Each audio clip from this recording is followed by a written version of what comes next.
There is stuff in here I need to show you. Right in here. This is the heart of the Luftwaffe operation bunker. For nearly a century, this place remained hidden, covered by earth and forgotten by time in a remote forest of Eastern Europe. When a team of archaeologists stumbled upon its entrance, they uncovered a secret Nazi lab no one knew existed. Inside, they found discoveries so surprising and advanced that scientists were left stunned, forcing the world to rethink parts of World War II history. The secrets locked away in that lab continue to puzzle experts to this day. The discovery and sealing of the lab. The story begins not in the 40s, but in the early spring of 2025, when a remote sensing team working on environmental conservation in the Polish-Belarusian borderlands picked up anomalous readings beneath a densely forested area near the Białowieża forest. What initially appeared to be a Cold War-era bunker turned out to be far older and far more dangerous. Excavation began quietly. The Polish government, suspecting it might be an unexploded munitions site or a relic of Soviet occupation, sent in a small team of military engineers and archaeologists. What they unearthed was astonishing. A reinforced underground complex buried beneath 6 meters of earth and concrete, sealed with blast doors bearing the insignia of the Unanswered, the SS's secretive scientific division. The entrance was surrounded by rusted metal barriers, now warped and decayed, but unmistakably constructed with military precision. Records of the site were non-existent. Not even post-war Soviet archives mentioned it, an oddity given the region's occupation history. For decades, the forest had reclaimed the land, hiding all trace of human presence. There were local rumors, of course, stories of strange lights in the sky during the war, of villagers disappearing, of wolves avoiding a particular stretch of woods. But no one had ever dared explore deeply until now. After carefully breaching the seal, the team entered a dark, perfectly preserved time capsule. Oxygen levels were low, and the air was laced with faint chemical traces. The facility had been hermetically sealed, deliberately, and with chilling efficiency. As the doors creaked open, the light from modern LED torches spilled into a space that hadn't seen daylight since 1945. And then they saw it. Everything inside was intact. Shelves filled with dusty glass vials, handwritten notebooks in German, machines whose design didn't match any known wartime technology, and disturbing anatomical sketches on yellowed paper. It was a Nazi laboratory frozen in time, sealed not by accident, but by design. The question wasn't just what they had been doing here, but why they had gone to such great lengths to bury it. And more importantly, what were they hiding? What was inside the lab? The first chamber was eerily quiet. Dust particles danced in the flashlight beams, and the only sound was the soft crunch of boots on the undisturbed floor. Along the walls were metal shelving units, remarkably well preserved, holding everything from glass specimen jars to bulky, unfamiliar machinery that looked like it belonged more in a spacecraft than a 40s lab.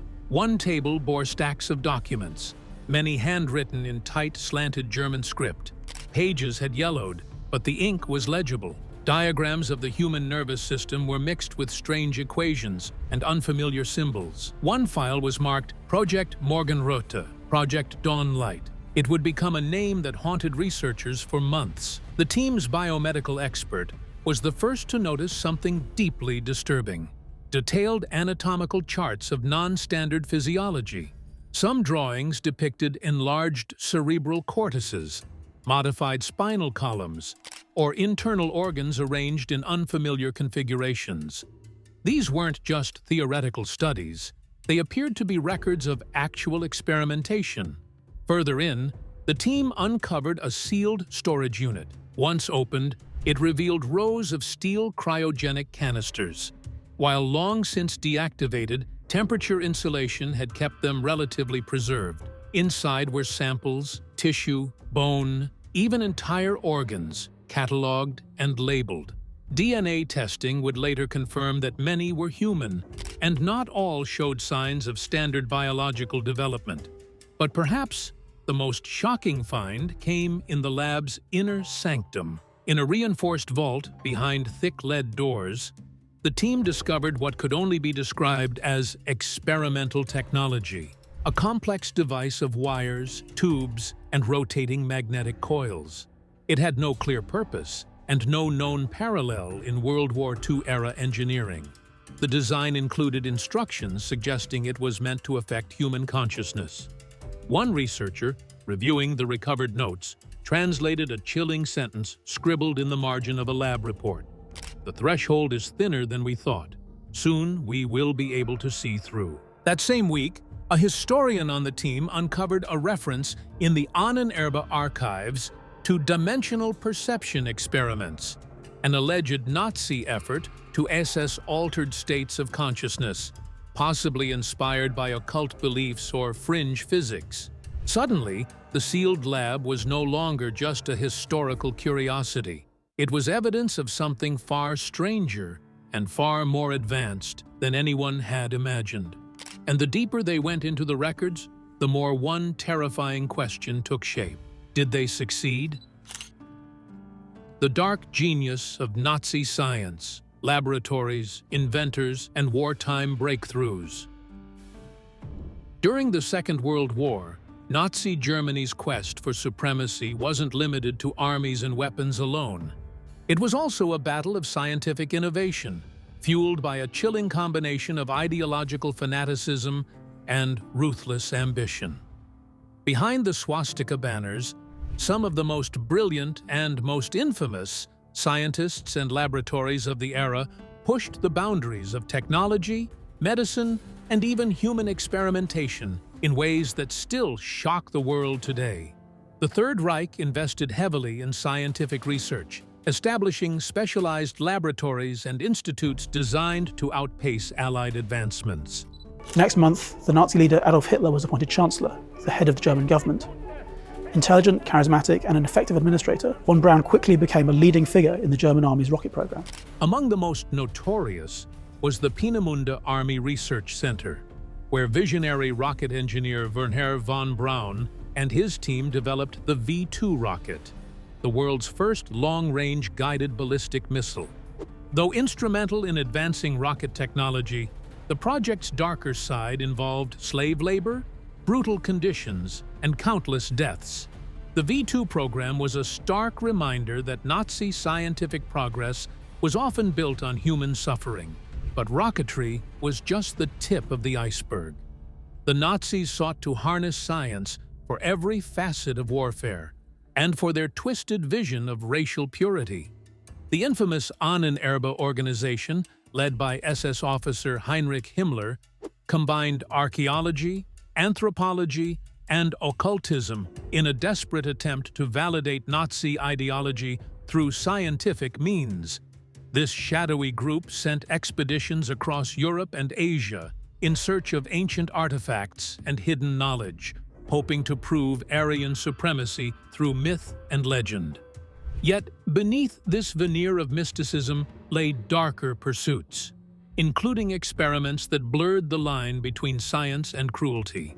Human experimentation was perhaps the most horrific aspect of Nazi science. Doctors like Joseph Mengele, the Angel of Death at Auschwitz, conducted gruesome tests on prisoners without consent, testing the limits of human endurance, attempting genetic manipulations, and inflicting unimaginable pain in the name of progress.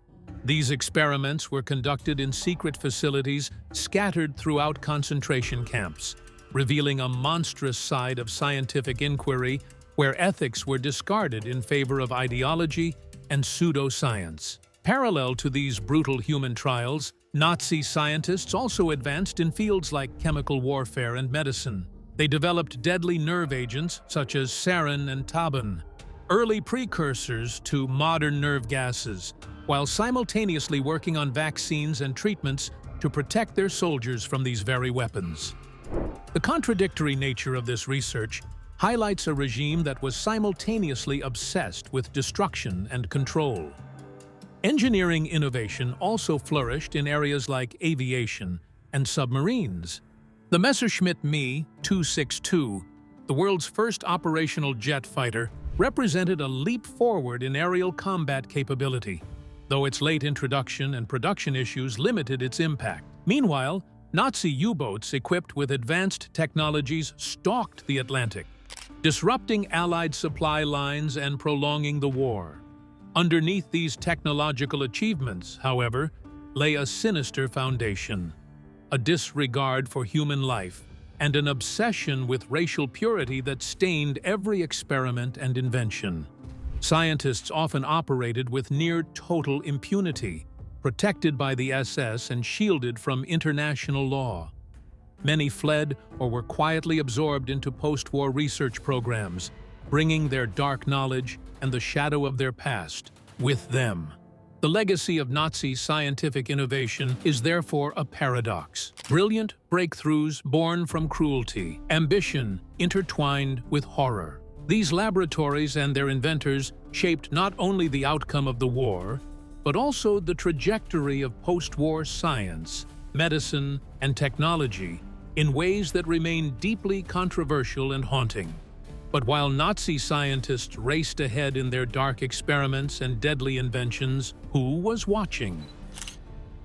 Clash of Titans. World War II was not merely a clash of armies. It was a monumental battle of science, intelligence, and technological innovation that reshaped the future of warfare and humanity itself. While Nazi Germany poured resources into revolutionary projects like ballistic missiles, jet aircraft, and biological experimentation, the Allied powers were racing to counter these advancements, often pushing scientific boundaries with urgency and ingenuity. This invisible battlefield, fought behind closed doors and coded messages, was as crucial to the war's outcome as any frontline engagement. One of the most dramatic confrontations in this shadow war was over the Nazi V-2 rocket, the world's first operational ballistic missile. Tell the story of the V-2 rocket through enemy eyes. In a last desperate attempt to escape defeat, German science threw everything it had into the perfection of V-2. Engineered by Werner von Braun and his team at the Peenemünde Research Facility, the V-2 could deliver devastating payloads to London and other Allied cities from hundreds of kilometers away, an unprecedented terror weapon. The psychological impact of these attacks was immense, shaking civilian morale and illustrating the terrifying potential of modern warfare. Yet, the Allies did not stand helpless. British intelligence worked tirelessly to infiltrate German defenses, employing reconnaissance flights, human spies, and signal intercepts to piece together the rocket's secrets. Their efforts culminated in Operation Hydra in August 1943, an audacious nighttime bombing raid targeting Peenemünde. The attack inflicted severe damage on the launch and research facilities, killing key personnel and setting the V-2 program back by months. This delay proved crucial, buying the Allies time to develop defensive measures and ultimately saving countless lives. While physical sabotage slowed Nazi innovation, the battle to decode German communications was equally transformative. At the heart of this struggle was Bletchley Park, a secret British code-breaking center where mathematicians, linguists, and engineers worked around the clock. The Germans' reliance on the complex Enigma cipher was their greatest strength and greatest vulnerability. Using pioneering techniques, including the development of early electromechanical machines called bombs, the code breakers shattered the Enigma's secrecy. This breakthrough allowed the Allies to intercept and decipher crucial operational messages, giving commanders unparalleled insight into enemy movements and plans. Some historians argue that this cryptographic success shortened the war by years. On the technology front, radar technology revolutionized air and naval warfare. Developed initially by British physicists like Sir Robert Watson Watt, radar systems emitted radio waves that bounced off objects, allowing detection beyond visual range and in poor weather or darkness. This innovation proved decisive during the Battle of Britain, where early warning radar installations gave the Royal Air Force the edge against relentless Luftwaffe bombing raids. Later, radar-equipped ships and aircraft became essential in countering the deadly U-boat threat in the Atlantic, helping to protect vital supply lines that kept Britain and the Soviet Union in the fight. While the Allies worked to counter Nazi advances, they also pursued their own groundbreaking projects. The Manhattan Project, arguably the most ambitious scientific endeavor in history, sought to harness nuclear fission for a weapon of unparalleled destructive power. Bringing together top physicists like J. Robert Oppenheimer and Enrico Fermi, this secret program culminated in the atomic bombs dropped on Hiroshima and Nagasaki in 1945. Though the project sparked fierce ethical debates, it undeniably altered the course of the war and ushered in a new era of global power dynamics. Parallel to these scientific efforts, intelligence agencies waged ruthless counterintelligence campaigns to secure Nazi scientific knowledge before it could be lost or fall into the wrong hands. The US-led Operation Paperclip epitomized this scramble. Under this covert program, over 1,600 German scientists, engineers, and technicians, many implicated in war crimes, were brought to America to aid in military and aerospace research. Wernher von Braun, the V2 mastermind, became a key figure in the development of the US space program, ultimately helping to land humans on the moon. Similarly, the Soviet Union aggressively extracted German scientific expertise and research documents through espionage and occupation, fueling its own burgeoning rocket and nuclear programs, and igniting the Cold War's technological arms race. This contest of scientific minds was not merely about technology, but also about the moral limits of research. Nazi science often disregarded ethics entirely, conducting horrific human experiments under the guise of progress. The Allies, despite operating under wartime pressures, sought to maintain ethical boundaries, a distinction that would later influence international law and the establishment of research ethics protocols. The aftermath of these battles left a legacy that still echoes today. The scientific advances born from desperation and conflict propelled humanity into the nuclear age, laid the foundations for space exploration, and accelerated the rise of modern computing and telecommunications. Yet, intertwined with this progress are the haunting questions of how knowledge gained through atrocity should be treated, remembered, or repurposed. In this intricate web of innovation and espionage, the story of the sealed Nazi lab emerges as a chilling reminder. While much of Nazi science was captured or destroyed, some secrets, hidden away in shadowed bunkers and forgotten facilities, continue to haunt the modern world. These relics challenge us to confront the dark genius that can emerge from human ambition when divorced from conscience. The scientific and ethical implications. The discovery of the lab and its chilling contents sent immediate shockwaves through the global scientific community. Within days, an international task force was formed, bringing together biologists, physicists, military analysts, ethicists, and historians. As the contents of the documents were translated and the preserved machines analyzed, a grim realization began to settle in. This facility had not been some rogue outpost conducting crude wartime experimentation. It had been a calculated, well-resourced research center, and the experiments conducted there were disturbingly methodical. The lab's journals, many of them surprisingly well-maintained, referenced human test subjects, often identified only by numbers, never names. In some entries, black and white photographs had been clipped to the pages, showing emaciated figures strapped to metal tables, their eyes wide and unfocused, their skin scarred with what looked like geometric symbols or experimental burns. Logs described long-duration sensory deprivation, injections of unidentified compounds, and prolonged exposure to high-frequency electromagnetic fields. The notes were clinical, detached, at times almost excited. Among the recovered documents were early diagrams of what appeared to be primitive brain-computer interfaces. These hand-drawn schematics bore uncanny resemblance to modern neural lace concepts, technology still in experimental phases today. Cross-referencing these designs with post-war developments in neuroscience raised uncomfortable questions. Could the lab's scientists have stumbled upon theoretical knowledge decades ahead of their time? More disturbingly, had any of it survived the war in the minds or hands of those who escaped justice? The language of the research was the most unsettling of all. One passage, scribbled hastily in the margin of an experimental log, read, "Pain is not a byproduct. It is the doorway." Another report discussed manipulating the brain's perception of time, proposing that the right stimulation could allow a human mind to experience reality in parallel frames. What had begun as an archaeological curiosity was now looking more like a blueprint for scientific extremism, a pursuit of control not just over biology, but over human consciousness itself.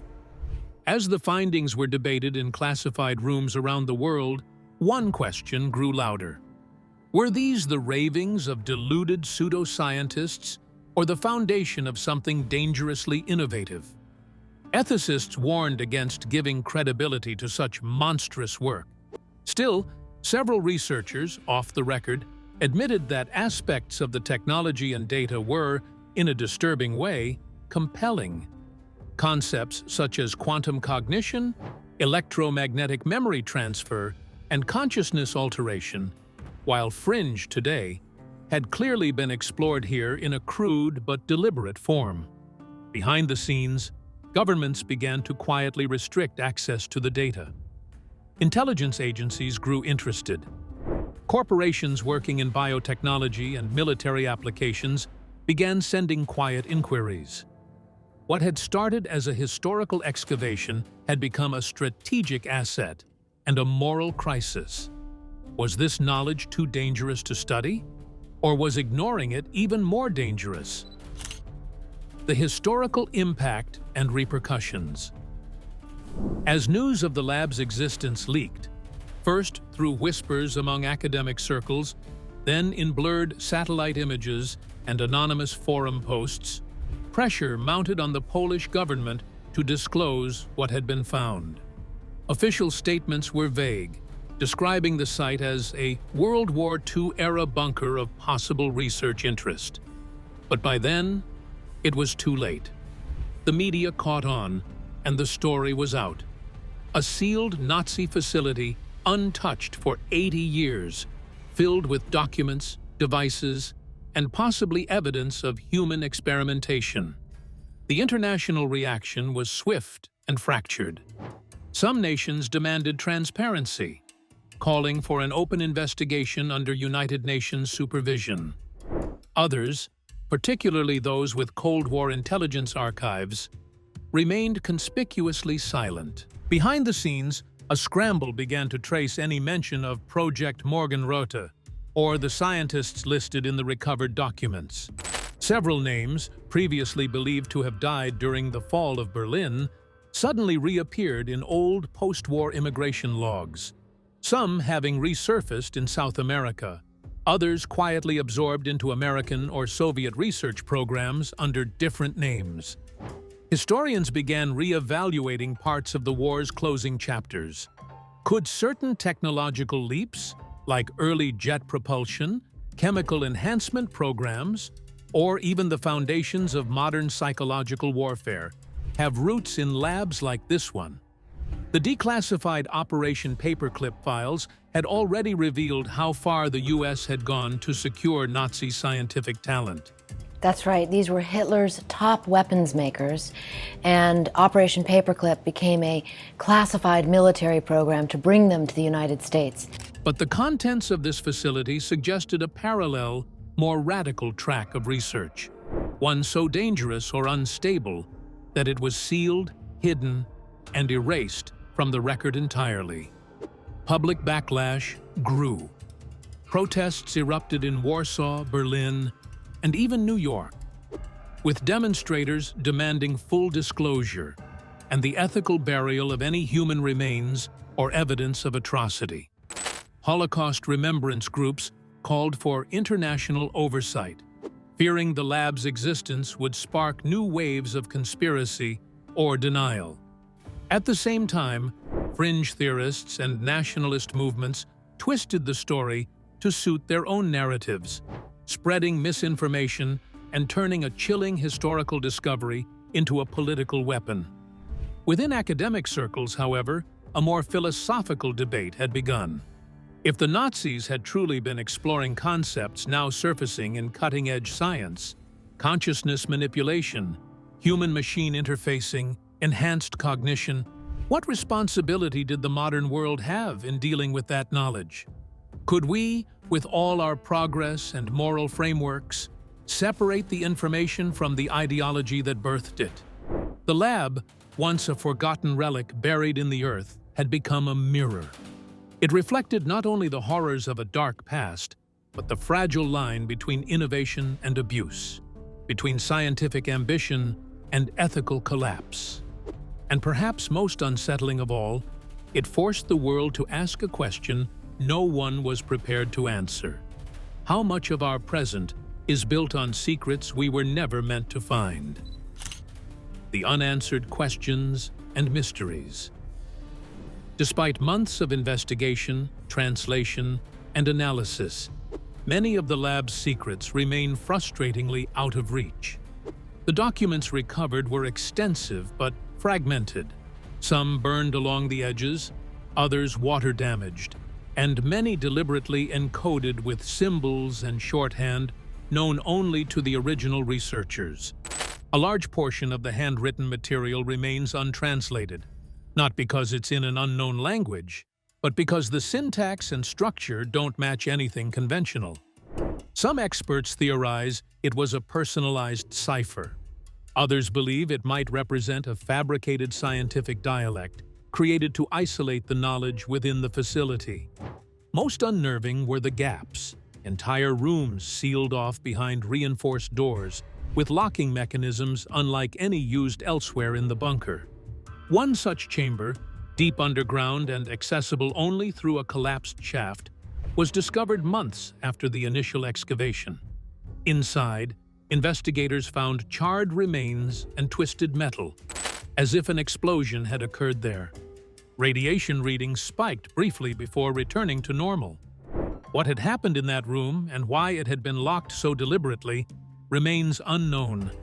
No intact documentation refers to it, and no personnel logs list anyone assigned there. Then there was the issue of the machine, the large coil and magnet apparatus discovered in the central research chamber. It was too advanced for the 40s, yet too crude to resemble anything currently operational in neuroscience or physics. It seemed out of place, almost alien in design. Some theorized it was an early attempt at brainwave manipulation.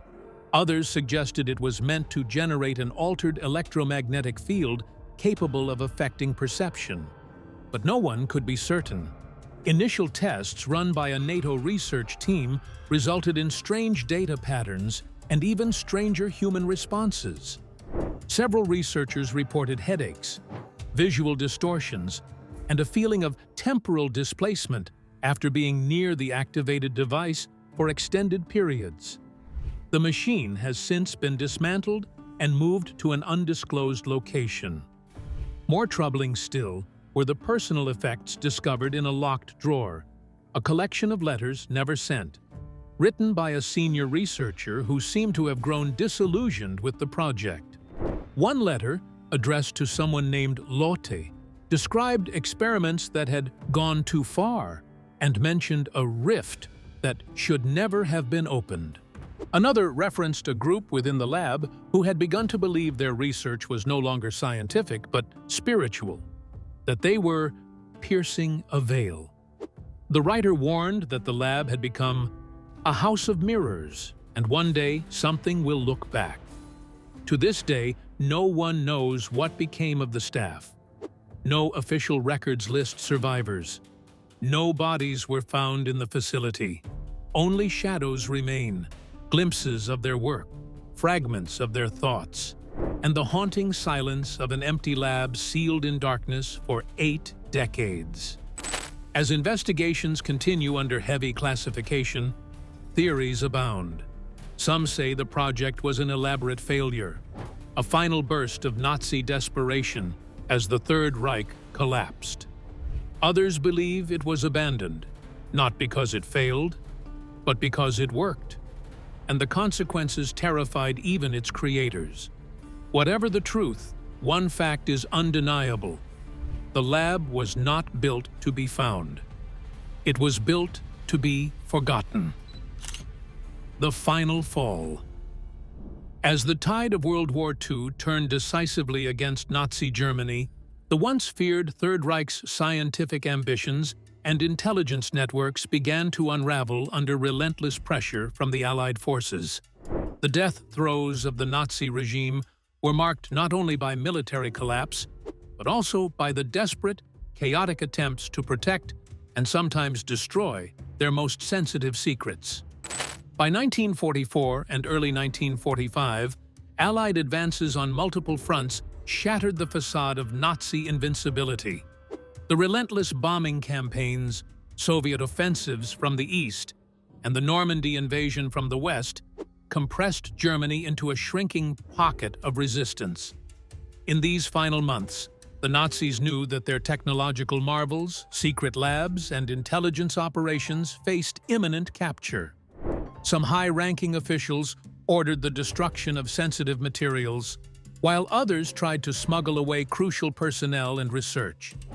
The Nazi intelligence apparatus, spearheaded by organizations like the Abwehr and the RSHA, Reich Security Main Office, was deeply entwined with the regime's scientific endeavors. However, internal power struggles, notably between the Abwehr and the SS-led intelligence forces, weakened their cohesion and effectiveness. As Allied forces closed in, many intelligence operations collapsed. Agents were captured or killed, and entire networks ceased to function.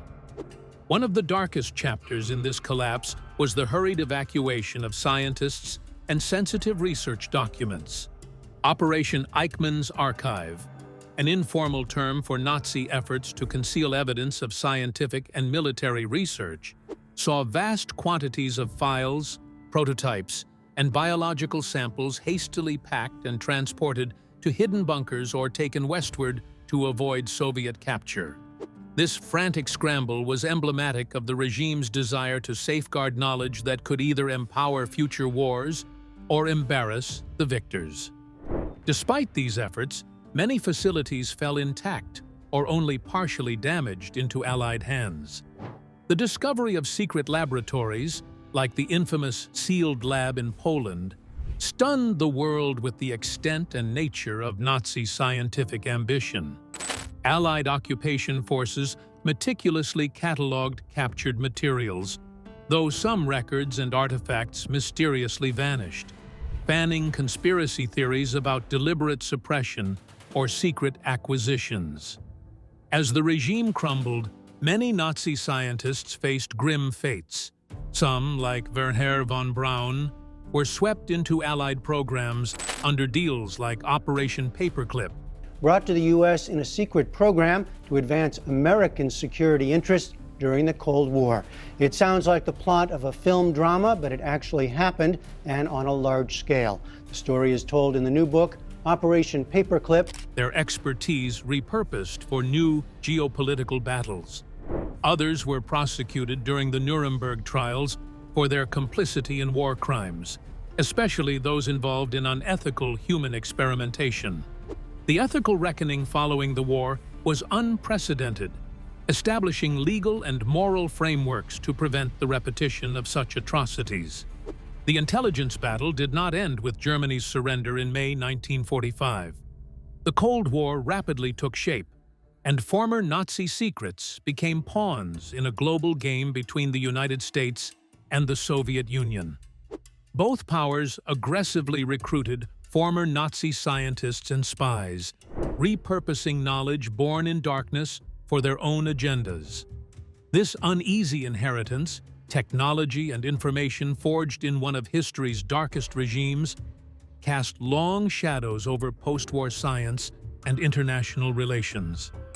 The fall of the Nazi regime was thus not only a military defeat, but also the end of a terrifying chapter of scientific ambition, corrupted by ideology and terror. Yet, the legacy of their intelligence operations, scientific breakthroughs, and hidden laboratories, some sealed away for decades, continues to provoke questions about the boundaries of discovery, the costs of knowledge, and the haunting possibility that some secrets remain too dangerous to fully uncover. The story of Nazi scientific ambition is a haunting reminder of how brilliance can be twisted by ideology into instruments of destruction and terror. From rocket engines to gruesome human experiments, their laboratories embodied a dark genius that pushed the boundaries of what science could achieve and what morality should prevent. Yet, the full scope of their work remained shrouded in secrecy, buried in sealed bunkers and lost archives, leaving historians and scientists alike grappling with the echoes of a past that refuses to be forgotten. As the Allies raced to counter these advancements through intelligence, innovation, and ethical resolve, the legacy of this era became a complex tapestry of progress and caution. The sealed Nazi lab, uncovered after decades, stands as both a chilling relic and a stark warning that scientific knowledge, divorced from humanity and conscience, can lead to unimaginable consequences. It challenges us to remember, to learn, and to ensure that the dark chapters of history never repeat themselves. Thanks for sticking up until the end. Drop your comments below and subscribe to the channel for more interesting content like this.